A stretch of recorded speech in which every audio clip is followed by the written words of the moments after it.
Hello friends, welcome back to my channel.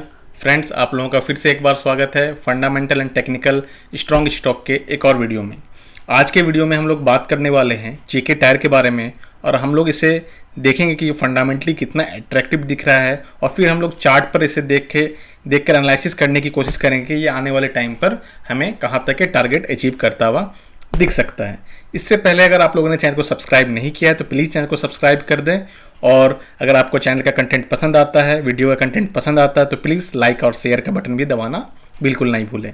और आप हमारे टेलीग्राम चैनल को भी ज्वाइन कर सकते हैं। उसमें मैं डेली बेसिस पर swing trading, positional trading and intraday trading से रिलेटेड कुछ स्टॉक्स वहाँ सजेस्ट करता हूँ, तो आप उसका भी फ़ायदा उठा सकते हैं और टेलीग्राम का लिंक आपको यूट्यूब के डिस्क्रिप्शन बॉक्स में मिल जाएगा।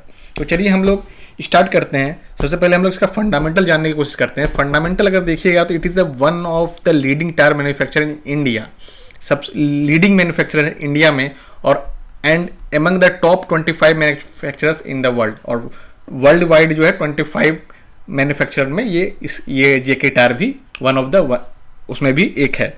और अगर इसका देखेंगे बिजनेस सेगमेंट देखेंगे तो ये ट्रक के टायर, लो लाइट कमर्शियल व्हीकल के टायर, पैसेंजर कार के टायर और भी ट्रैक्टर के टायर और भी बहुत सारे जितने भी व्हीकल होते हैं वो सबके टायर ये बनाती है। और अगर इसके हम देखेंगे कस्टमर इसके क्या क्या हैं, कस्टमर अगर देखिएगा तो इसके जो है मारुति इसके कस्टमर है, होंडई इसके कस्टमर है, टाटा, महिंद्रा, होंडा, टेफे, स्कॉट, स्वराज, ये सारे इसके Eicher motor, Volvo, Ashok Leyland, BEML, Bajaj, सारे इसके कस्टमर है। सोच लीजिए कितना इसका कस्टमर, कितना बड़ा रेंज है इसके कस्टमर का। और अगर इसके की पॉइंट की बात करते हैं तो it is a global 105 country में ये प्रेजेंट है। 105 कंट्रीज में ये अपने टायर को सेल करती है, जिसमें से 66 डिस्ट्रीब्यूटर्स अक्रॉस मिडिल ईस्ट, यहाँ में से 76 डिस्ट्रीब्यूटर्स इसका मिडिल ईस्ट में है एंड साउथ ईस्ट एशिया में, और जबकि 61 distributors in Africa and 60 distributors in north and Latin America. सोच लीजिए कितना वाइड रेंज है इसका, टायर कहाँ कहाँ ये सप्लाई करती है। 105 ये अमेरिका से लेके, नॉर्थ कोरिया से लेके, Africa, East Asia, Middle East, हर जगह ये सप्लाई करती है। Company owns 9 manufacturing facility in India and 3 manufacturing facilities in the country of Mexico. Mexico में भी इसके 3 मैन्युफैक्चरर प्लांट है और इंडिया में इसके 9 मैन्युफैक्चरर प्लांट है। तो ये सारे देखिए वर्ल्ड, इसका जो मार्केट रेंज है वर्ल्ड वाइड है, तो ऑब्वियस सी बात है कंपनी बहुत ही फ्यूचर में आने वाले टाइम में अच्छा परफॉर्म करेगी, क्योंकि इसका बिजनेस इतना अट्रैक्टिव है, इतने एरिया को ये कैप्चर कर चुका है, इतना बड़ा रेंज इसने बना चुका है अपना बिजनेस को। तो इसमें आपको जो है फ्यूचर पॉइंट ऑफ व्यू से अगर इसको देखते हैं तो ये आपको अच्छा अपॉर्चुनिटी दिख रहा है फ्यूचर पॉइंट ऑफ व्यू से। अगर हम इसमें करंट मार्केट प्राइस से बुक वैल्यू की बात करते हैं तो देखिए बहुत ही सस्ते वैल्यू पर अवेलेबल है। 109 रुपीज़ इसका बुक वैल्यू है और कंपनी का करंट मार्केट प्राइस 148 रुपीज़ है। अगर स्टॉक का पी देख रहे हैं तो ओनली 12.3 के पी पे ये अभी तक ट्रेड कर रहा है, तो सोच लीजिए कितना सस्ता दिख रहा है। अगर मार्केट कैप देखते हैं कंपनी का 3654 करोड़ का मार्केट कैप है और यहाँ पर कंपनी के पास रिजर्व देखिए कितना है, 2623 करोड़, जो कि बहुत ही अट्रैक्टिव है फंडामेंटल पॉइंट ऑफ व्यू से। अब अगर हम चलते हैं इसके क्वार्टर में देखते हैं, क्वार्टर अगर आप देखिएगा तो इसको अगर आप लास्ट 4 क्वार्टर की बात करते हैं तो देखिए जून 2020 में 1131 करोड़ का सेल हुआ था, जो बढ़कर सितंबर में 2275 करोड़ का हो गया और वो फिर दिसंबर में बढ़कर 2769 करोड़ का हो गया, जो आज के डेट में 2927 करोड़ का हो गया। तो देख लीजिए सेल में कितना अच्छा इंक्रीमेंट हो रहा है, सेल इसका बढ़ रहा है। जो आपको दिखा रहा है लास्ट 4 क्वार्टर के जो रिजल्ट है उसमें आपको रिफ्लेक्ट हो रहा है कि सेल इसकी बढ़ रही है। अगर इसके ऑपरेटिंग प्रॉफिट की बात करें लास्ट 4 क्वार्टर, देखिए ये क्वार्टर में इसको लॉस हुआ था, बट देखिए सितंबर 2020 क्वार्टर में 355 करोड़, उसके बाद दिसंबर में 500 करोड़, मार्च 2021 के 455 करोड़। तो देख लीजिए प्रॉफिट कितना अच्छा मेंटेन किया हुआ है, जो पहले एक क्वार्टर में इसको शायद कोरोना के कारण जो सेल नहीं हुआ था, गाड़ी टायर वगैरह का सेल कम हुआ था, इस कारण से जो इसको थोड़ा लॉस हुआ था। बट देखिए प्रॉफिट में तो हमेशा रहा है, बट अभी का जो प्रॉफिट आप देखिएगा, पहले देखिए 400-500 का प्रॉफिट आपको नहीं दिखेगा। 2018 से जो क्वार्टर है आपको 400-500 का प्रॉफिट नहीं दिखेगा, जो कि अब आपको दिख रहा है कि ये 500 करोड़ तक का प्रॉफिट कर रहा है, जो कि आपको दिखा रहा है कि कंपनी में स्ट्रेंथ, अभी कंपनी अच्छा परफॉर्म कर रही है। और ईपीएस भी देखिएगा तो ईपीएस भी काफ़ी अच्छा इसने बनाया हुआ है, जो कि निगेटिव में था उसे बढ़ाकर अभी देखिए 7.68 का ईपीएस इसने मेंटेन किया हुआ है। अगर इसके एनुअल रिजल्ट को हम लोग देखते हैं तो आपको देखिएगा कि लास्ट ईयर के मुकाबले इसका सेल में इंक्रीमेंट हुआ है। जो 8,725 करोड़ का सेल हुआ था, जो बढ़कर आज के डेट में 9,102 करोड़ का हो गया। अगर इसके ऑपरेटिंग प्रॉफिट की बात करते हैं तो 988 करोड़ से बढ़कर इसका प्रॉफिट 1,306 करोड़ हो गया है, जो कि मार्च 2010 से अगर कंपेयर करते हैं तो इतना बड़ा प्रॉफिट कंपनी को आज तक कभी भी नहीं हुआ है। अगर इसके ऑपरेटिंग प्रॉफिट की बात करें, देखिए 10 ये प्रॉफिट जो है बढ़कर लास्ट ईयर के मुकाबले 11% था लास्ट ईयर में, जो बढ़कर अभी 14% हो गया है। और इसकी ईपीएस की बात करें तो ईपीएस भी डबल हो गया। लास्ट ईयर में इसका EPS earning per share 6.12 rupees था, जो बढ़कर आज के डेट में 12.97 रुपीज़ हो गया, जो कि बहुत ही अट्रैक्टिव दिख रहा है फंडामेंटल पॉइंट ऑफ व्यू से। अगर हम इसमें इन्वेस्टर की भागीदारी देखें तो इन्वेस्टर देखिएगा, आपको इन्वेस्टर भी इसमें 56.23% जो इन्वेस्टर वो बने हुए हैं, जो मार्च 2019 में इसने अपने होल्डिंग बढ़ाई थी 52.48 से बढ़ाकर 56.23 कर दिया था मार्च 2019 में। उसे देखिए अब तक मेंटेन किया हुआ है, अब तक इसमें से कुछ भी एग्जिट नहीं किया है। अगर एफआईआईएस की बात करें, फॉरेन इन्वेस्टर की बात करें, तो इसने अपने होल्डिंग को बढ़ाया है जून के क्वार्टर में 3.32 से बढ़ाकर 6.28 कर दिया। मतलब फॉरेन इन्वेस्टर ने इसमें अपनी होल्डिंग बढ़ाई है, जो कि बहुत ही अट्रैक्टिव है फंडामेंटल पॉइंट ऑफ व्यू से।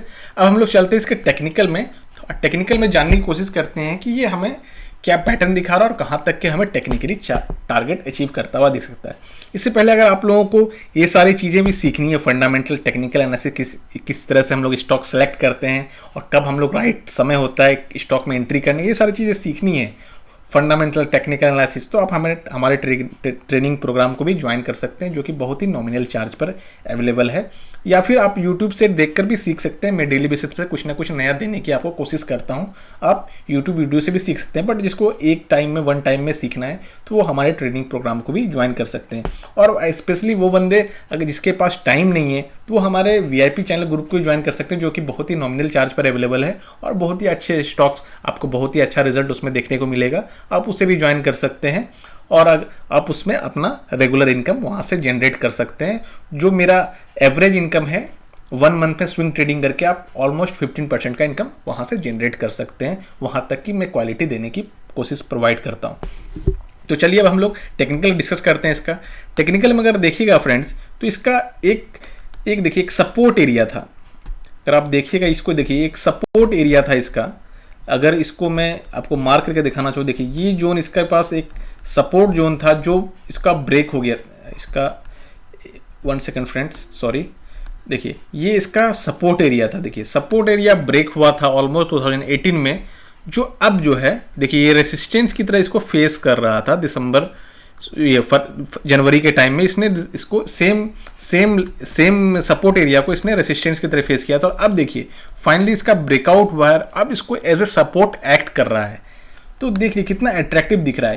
ये एक सपोर्ट था, इसका सपोर्ट ब्रेक हुआ था, ब्रेक होकर ये रेसिस्टेंस की तरह वर्क किया और देखिए अभी ये रेसिस्टेंस ब्रेक होकर ये सपोर्ट की तरह काम कर रहा है।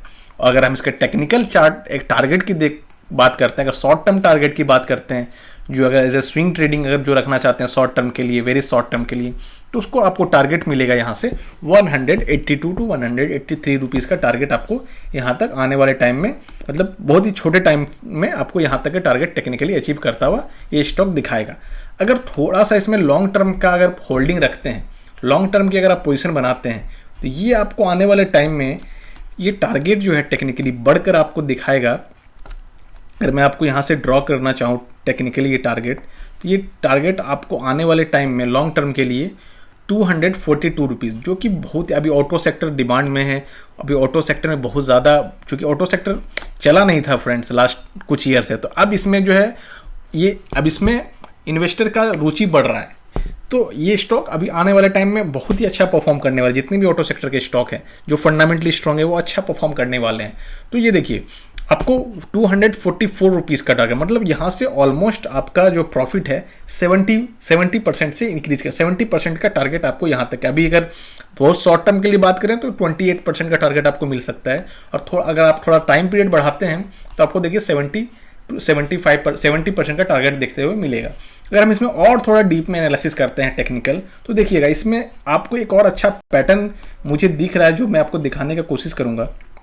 देखिए फ्रेंड्स, इसमें एक लेफ्ट हेड एंड शोल्डर इसने फॉर्म किया है और देखिए इसका ये हेड भी फॉर्मेशन कंप्लीट हेड का फॉर्मेशन करता हुआ ये दिख रहा है। तो ये जब ये इस हेड का कंप्लीट नेकलाइन के पास आएगा, फिर यहाँ से ये पुल बैक कर सकता है, फिर उसके बाद ये इसको ब्रेकआउट कर सकता है। तो उस केस में अगर टारगेट बात करें, अगर जो बहुत ही लॉन्ग टर्म इन्वेस्टर हैं, तो उनके हिसाब से ये टारगेट जो निकल कर आएगा वो अगर हम लोग चार्ट पर ड्रॉ करने का कोशिश करें तो वो टारगेट दोस्तों निकल कर आएगा, ये टारगेट आपको निकल कर आएगा 345 रुपीज़ का टारगेट निकल कर आएगा। जो थोड़ा लंबा टाइम इन्वेस्ट करना चाहते हैं तो वो ये long term investment point of view से आपको टारगेट निकल कर आ रहा है 345 रुपीज़ का। शॉर्ट टर्म के लिए जो मैंने आपको टारगेट बताया 180 टू 185 रुपीज़ का टारगेट आपको मिलेगा यहाँ से। और थोड़ा अगर मीडियम टर्म में इन्वेस्ट करते हैं तो 240 टू 250 का टारगेट आपको देखने को मिलेगा। और अगर और थोड़ा लंबा टाइम के लिए इन्वेस्ट करते हैं तो ये आपको 340 रुपये के लेवल को भी अचीव करता हुआ दिख सकता है। तो ये जो मैं आइडियाज़ आपके साथ शेयर कर रहा हूँ, जिस बेसिस पे मैं सिलेक्ट करता हूँ, ये मेरा पर्सनल तरीका है स्टॉक सेलेक्ट करने का। आपको भी अगर स्टॉक सेलेक्ट करना है तो वो आप अपने हिसाब से करें। मेरे तरफ से कोई भी पर्सनली बाय एंड सेल के लिए कोई रिकमेंडेशन नहीं है। इसके लिए आप अपने फाइनेंशियल एडवाइजर से सलाह मशवरा ज़रूर ले लें या फिर अपने हिसाब से अपना डिसीजन खुद लें। ये मेरा डिसीजन है, मैं इस बेसिस पे स्टॉक सेलेक्ट करता हूँ और मैं अपने पोर्टफोलियो में ऐड करता हूँ।